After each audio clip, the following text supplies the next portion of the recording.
I'm gonna move slightly closer. Could you just sort of say? Could you sort of say your name or something so I say that it looks good on the meters? Test. My name is Thomas. Test. That looks good and Okay. good in here. Okay. My first question to you is, when do you think the history of popular culture started?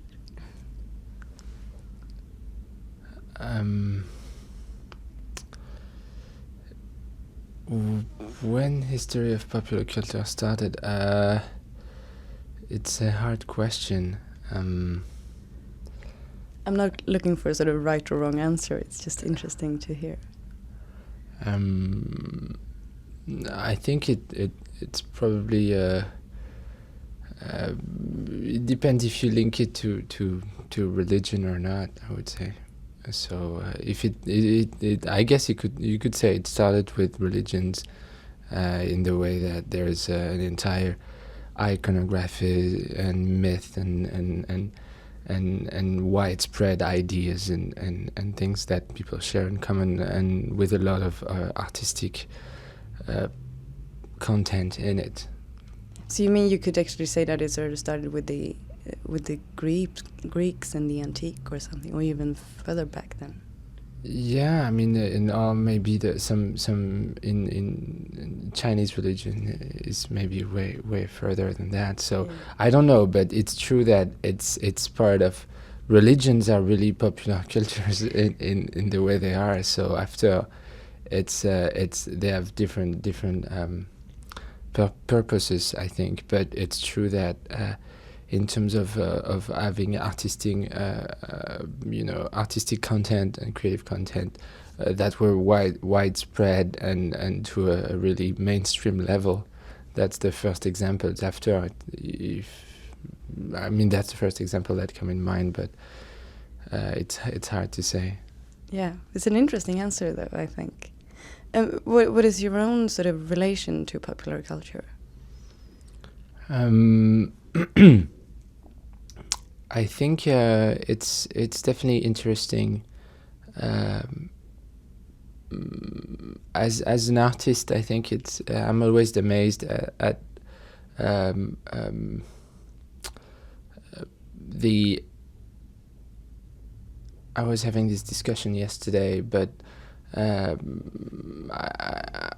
I'm always really amazed at the interaction between creators and the society we live in, but not in the way of looking at I don't know, Michael Jackson or Andy Warhol in terms of celebrity and saying, wow, these persons are really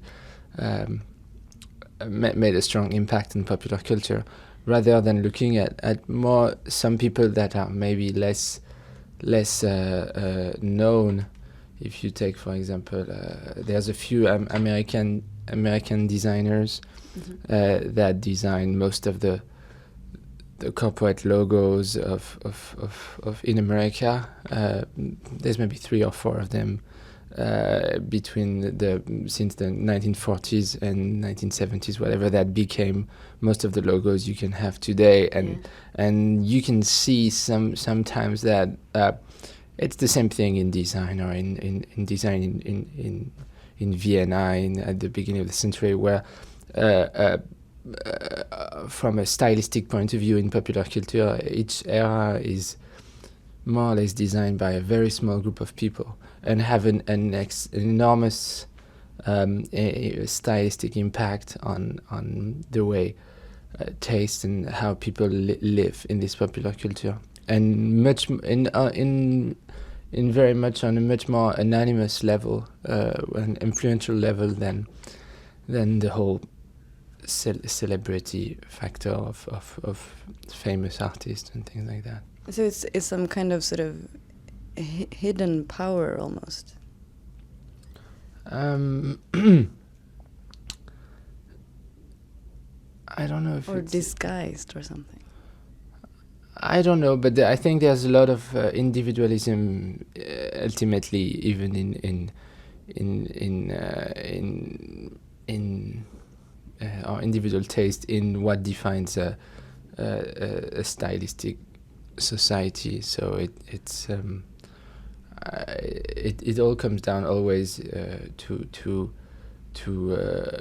certain individuals that have some ideas that can be widespread, and how the culture is appropriating these iconography or this design, and how after it defines a certain era, like what were the 70s culturally, or what were the 80s, or what were the 90s. It's just a combination of either a few artists or a few designers or a few, and that's much more sometimes. Recently, much more on a almost industrial or corporate level rather than an artistic one. So it's true that you can have like the Beatles or things that really stand out being artistically, but the content, there's the content and there's the form of it, and what defines the architecture or style or fonts or things that are much more widely spread than musical taste, for example, where some elements in popular culture are reaching everybody, and not like art, which is maybe something more not restrictive, but more specialized. So how are you yourself influenced by all these things, do you think? Or affected? I think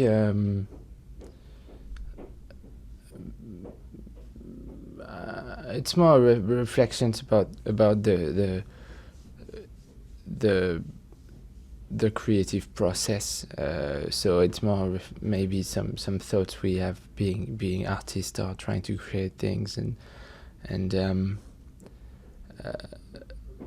the way, I don't know, the way we try to create things is always to create the most legitimate work of art or music, or in a way of being original, but also just making something as if it was already here without being here. So how do you mean? I think my partner also I think does, but in a work of art, it's interesting when you can reach something where you don't really question it, or you have a book and you don't say, I wish the end would be different, or you have, and then I think we're back into maybe some more religious analogies, where you have like the Bible or like sacred text, and you're not most of the time questioning the script, the story. So even like something, you can take some modern example like Star Wars, for example. And in Star Wars, you're not going to say, people are not going to say, I wish Darth Vader would be this guy instead of this one. You have something which is some kind of established thing in the work of art itself, and that's really fun and interesting when you can reach that at any level, from a song to a book to a movie, where you just try to come up with something that looks as if that would be the right way, or that's the only way that this work can be. And though it's not, because it's just a purely creative process to establish that, but to have some kind of legitimacy in this thing. Mm-hmm. And I don't know. That's. Is that sort of like, because if we're going to talk about the film that you're showing here, Electroma, or was that the ambition with that film? I don't know. This is more like, this is a wider ambition that we try to imprint on what we're doing generally, I think, because the nature of the film is that, because it's an experimental film, and and it's much more deconstructed and maybe have some surrealism influences from painting. I think the nature of the deconstruction of the film maybe allows that, saying there's no other way because it's just more chaotic. So that's more the challenge of what we're doing usually, of trying to do something legitimate and not using formulas or doing things where maybe it's I don't know if it's linked to just the nature of what we're doing or to quality, where you have it's not in the way that things could be improved more than things could be can be just the way they are, because they are as honest and with as much integrity in art. Mm-hmm. And that's just the way they are, and they're not there to